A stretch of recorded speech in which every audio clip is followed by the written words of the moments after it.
Eh bien, très heureuse de pouvoir modérer cette table, ce panel, intitulé en fait l'humain et ses rapports à l'autrui, hein, euh, qui compte en fait sur la présence de Alexandra Roch de l'Université des Antilles, Martinique, Madame Mylène Danglade, notre organisatrice locale à l'Université de Guyane, attachée au Minéa, et Julia Rivero de l'Université de Bordeaux-Montaigne.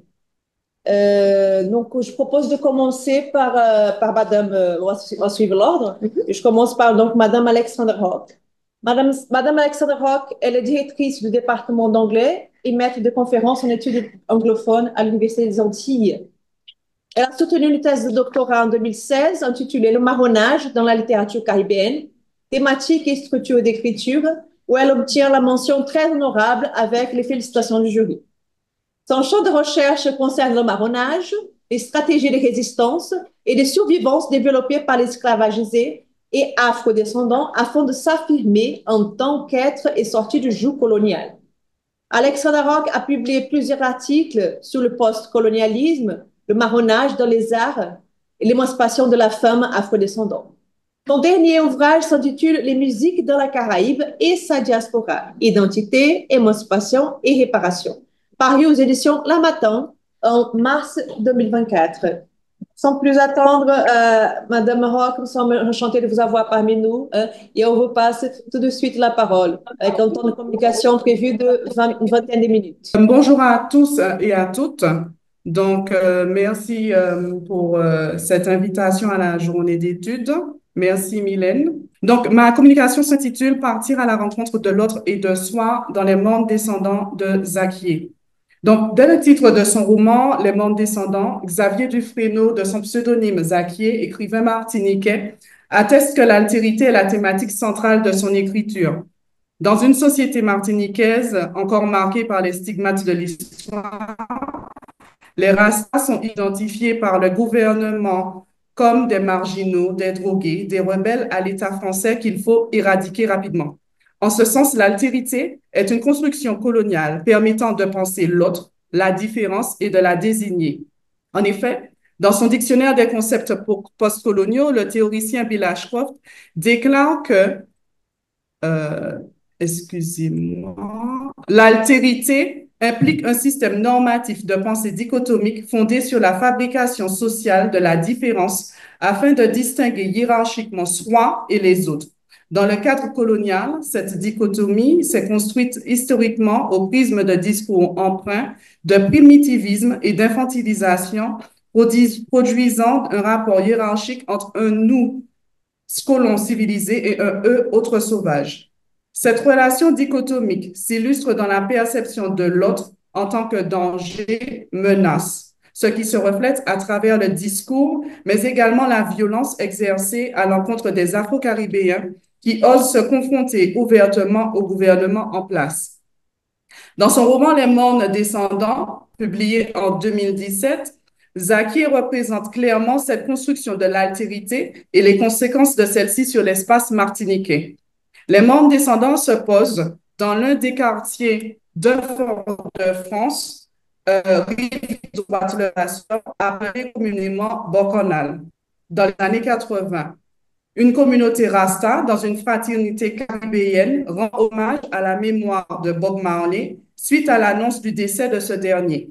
L'autre partie de la population, quant à elle, est concentrée sur les résultats des élections présidentielles françaises. L'intérêt du peuple martiniquais pour ces deux événements met en lumière la scission de la société martiniquaise partagée entre assimilation et résistance entre Europe et Caraïbes. Cette étude interroge les enjeux de l'altérité à la Martinique dans les mornes descendants au prisme des études postcoloniales. Elle démontre que la rencontre entre individus ou groupes d'individus est altérée par l'histoire et la pensée coloniale. Nous aborderons cette réflexion autour de trois axes. Il conviendra de s'intéresser à l'altérité d'aliénation coloniale ou qui conduit certains Afro-Caribéens à la négativité de soi. Et dans un deuxième temps, l'étude abordera le rastafarisme comme une voie permettant la décolonisation de la relation à soi. Et enfin, il s'agira de démontrer que l'écriture de Zakié participe à ce processus de décolonisation et de la réconciliation des Afro-Caribéens avec eux-mêmes. L'altérité s'identifie dans le discours, nous l'avons dit, par des mécanismes linguistiques de différenciation ou d'assimilation qui permettent de penser l'autre et de le désigner.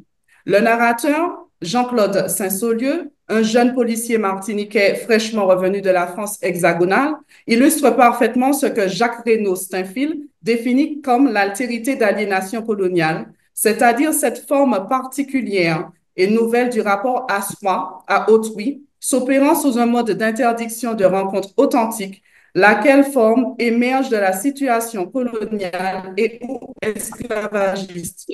Sa nouveauté tient du fait que l'alter n'est plus seulement autre, mais également autre par rapport à soi. Le soi colonisé crée son autre par besoin de différence et d'identification tout à la fois. Autrement dit, par haine de soi et par désir de l'autre, il se fait autre en se créant son autre.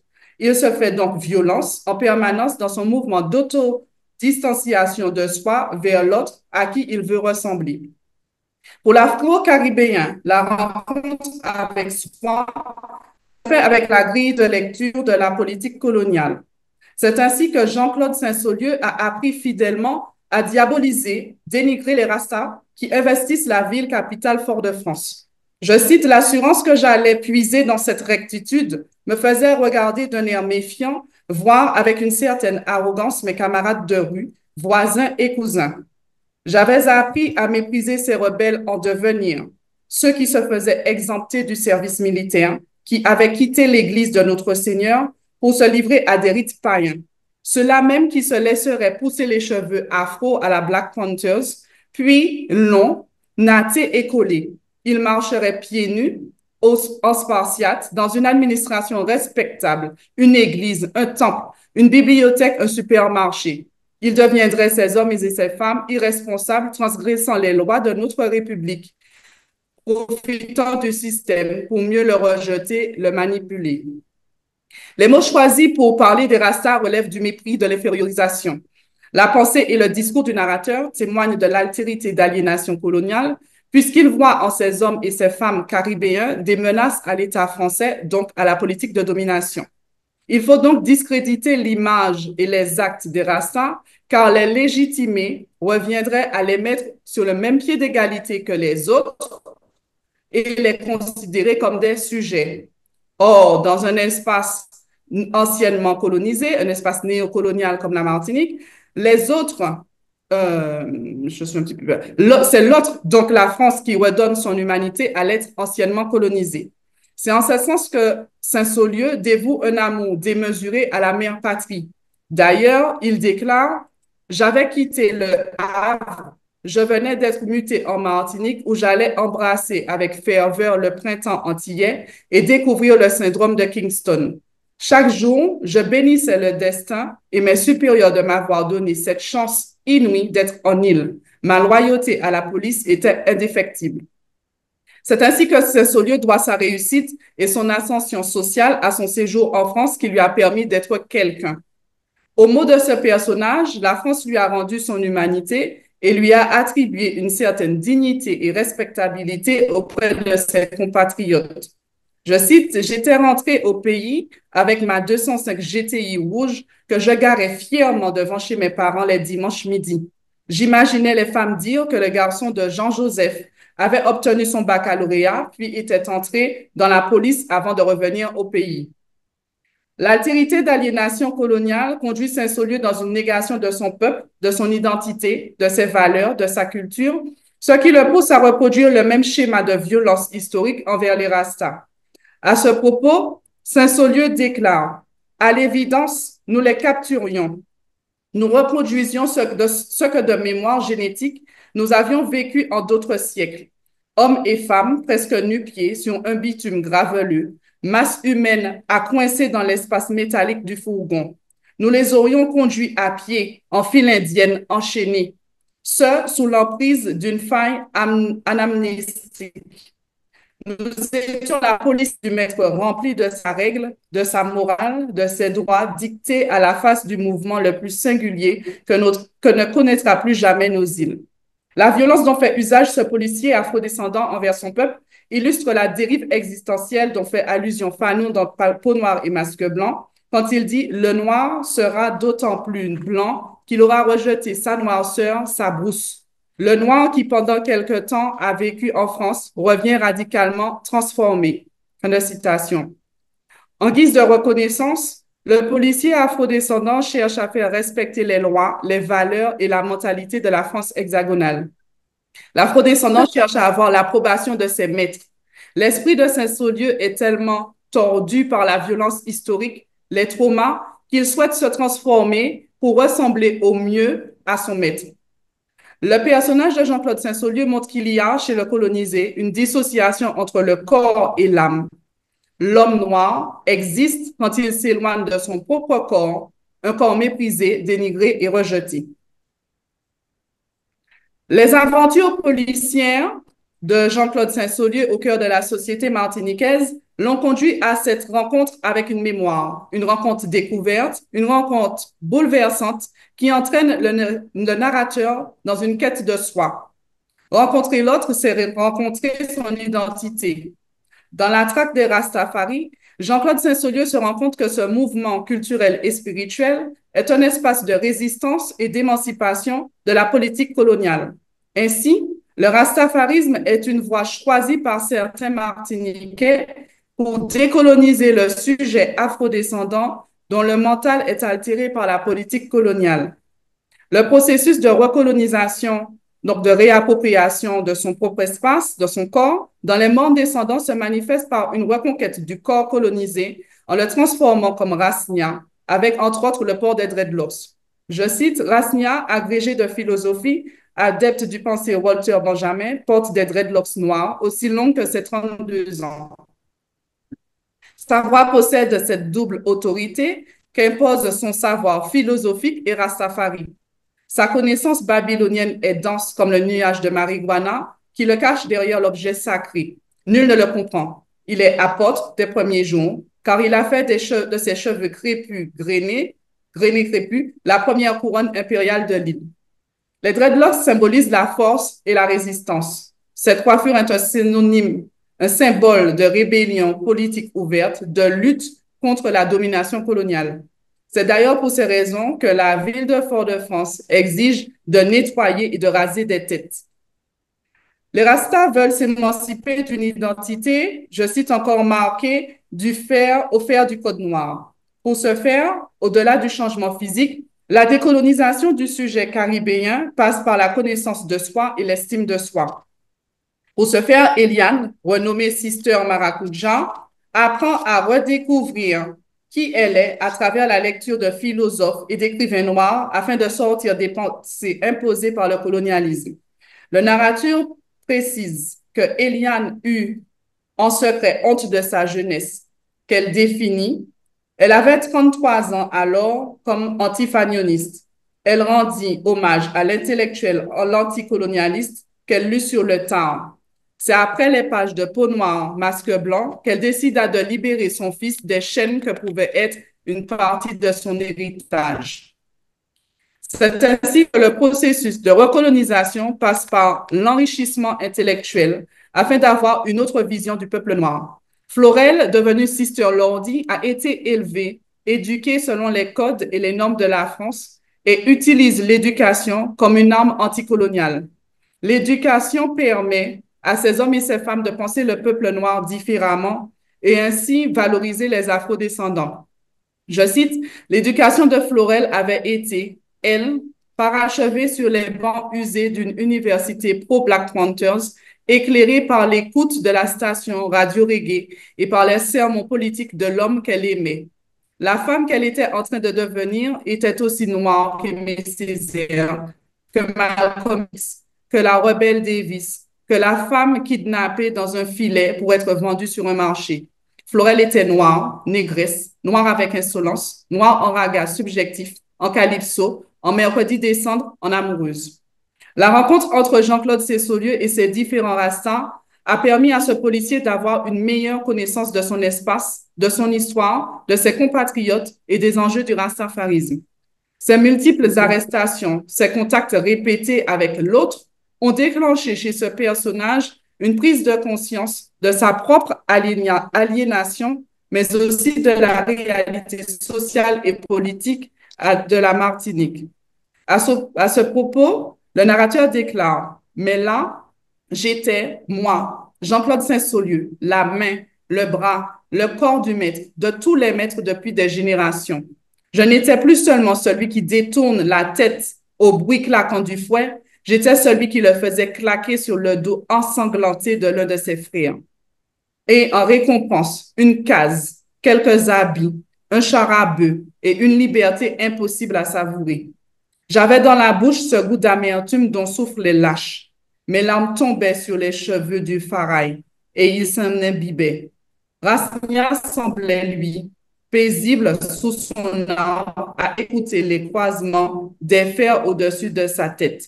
J'étais celui qui le faisait tomber. Cette étape de prise de conscience, de rencontre avec soi, pousse Saint-Saulieu à dénoncer les travers de la police et à devenir lui-même Rasta. C'est ainsi que, je cite, le Nyabingi me baptisa Zion. Je n'étais plus Jean-Claude Saint-Saulieu. Avant de partir de l'en-bas, j'avais dénoncé le syndrome de Kingston et dressé la liste des bavures de la police de Fort-de-France, nègre contre nègre, nègre contre nègre. Je l'avais envoyé au président de la région Martinique, un petit brûlot qui alla s'échouer dans un des dossiers des renseignements généraux français. Un papier qui choqua, en coulisses, la meilleure société froyalaise et fit sourire le grand béquet entre deux contrats d'achat de supermarché. La mise en écriture de l'histoire des Rastas dans la littérature francophone reste rare. Les Rastas sont souvent des personnages secondaires, souvent décriés par leurs compatriotes, qui les perçoivent comme des marginaux, des délinquants, des hors-la-loi, des outsiders. Dans son roman Les Mondes Descendants, Zaki a clairement exposé cette mauvaise perception du rastafarisme à la Martinique, identifiée comme le syndrome de Kingston. Toutefois, en donnant une voix aux Rastas dans sa narration, l'auteur choisit d'apporter une nouvelle image de ces hommes et ces femmes que le gouvernement s'acharne à violenter et à décrier. L'histoire de Rive-Droite-Levasseur inscrit l'œuvre de Zakié dans une dynamique postcoloniale, puisqu'il invite, à travers son écriture, à voir le monde différemment depuis une pluralité de perspectives, incluant les acteurs de la marge du système international et dont la voix comme les priorités sont traditionnellement rendues invisibles ou sont peu entendues. Zakié choisit de diriger son regard vers la dynamique des mondes martiniquais, c'est-à-dire la pensée de la résistance, de la rébellion, du marronnage, incarné par les Rastas. À l'image des Subaltern Studies de Gayatri Chakraborty-Spivak, Zakié propose une relecture de l'histoire officielle de la Martinique à partir de voix plus populaires, donnant ainsi une visibilité aux résistants du système colonial et leur permettant de s'exprimer. Zakié tente de souligner le rôle joué par cette communauté de Rasta dans la transmission de la mémoire caribéenne et l'émancipation du peuple noir. À travers ce récit, l'écrivain démontre que tous les Martiniquais et au sens plus large tous les Caribéens, qu'à travers toutes ces personnes résonne cette rébellion primitive qu'il faut laisser s'extirper. L'écriture de Zakié se soustrait des normes du roman classique et emprunte une esthétique littéraire similaire à celui du conte. Le conte, selon le professeur Jean-Georges Chali, se définit comme hérité de la tradition orale, relève d'une pratique culturelle qui use de la stratégie et de la ruse comme principes fondamentaux de la liberté de parole, mais aussi comme principe fondateur de l'expression artistique. En effet, le texte est parsemé d'extraits de chansons de rap, de reggae, et des QR codes dans le récit qui renvoie systématiquement à une atmosphère musicale du reggae. En point à l'oralité, le lecteur est donc une partie intégrante de l'histoire et jouait le rôle de de l'assistance. Une relation affective, intime, se crée entre le narrateur et le lecteur. Dans ce contexte, la création littéraire se présente comme une entreprise d'émancipation culturelle et idéologique. Ainsi, la première mission de l'écrivain est de déclencher chez le lecteur caribéen une prise de conscience par rapport aux conséquences de Babylone et, comme le narrateur dit, de la Martinique des SUV, des grands caïns, des hommes vidéo, de 40% de vie chère, se réveillait au rythme de la vérité. La France métropolitaine et ses milliers d'exilés antillais venaient de prendre conscience de ses racines caraïbes, de ses histoires fouettées. En conclusion, la retranscription de l'histoire de Jean-Claude Saint-Saulieu et des Rastafari permet de mettre en lumière les enjeux de l'altérité dans un espace empreint de colonialité. L'écrivain martiniquais expose à travers Saint-Saulieu les conséquences dramatiques de l'omniprésence de la pensée coloniale sur l'être afro-caribéen qui se renie lui-même. C'est ainsi que l'espace martiniquais est encore le lieu d'une humanité divisée entre personnes normales et gens à problème. Je cite, si aujourd'hui il s'avère plus difficile de reconnaître dans l'individu post-colonisé une bête ou une chose, il demeure certain que certaines catégories de personnes sont considérées comme des gens à problème. En écrivant l'histoire de ces gens à problème des Rastas du canal Levasseur, l'écrivain démystifie ces afro-descendants qui œuvrent pour une reconnaissance de l'être caribéen en tant que sujet. Tout au long de ce récit, Zaki attire l'attention sur l'attitude pacifiste de ces derniers jugés de personnes violentes. L'écriture dans les mondes descendants s'inscrit dans une dynamique de décolonisation. Zaki choisit de développer une esthétique de l'autre en utilisant le conte pour la transmission de la parole des messages, la parole des messages, la démystification de la différence, la connaissance de l'histoire et la lutte contre la discrimination. Merci pour votre attention.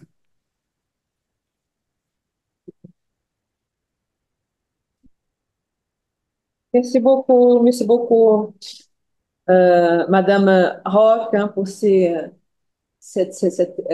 exposé, hein, très intéressant, qui est très éclairant à propos justement de ces espaces, cet espace afro-diasporique, comment elle est construite. Hein, il revient, il y a toute une migration qui se fait en France, où il y a la question du masque qui est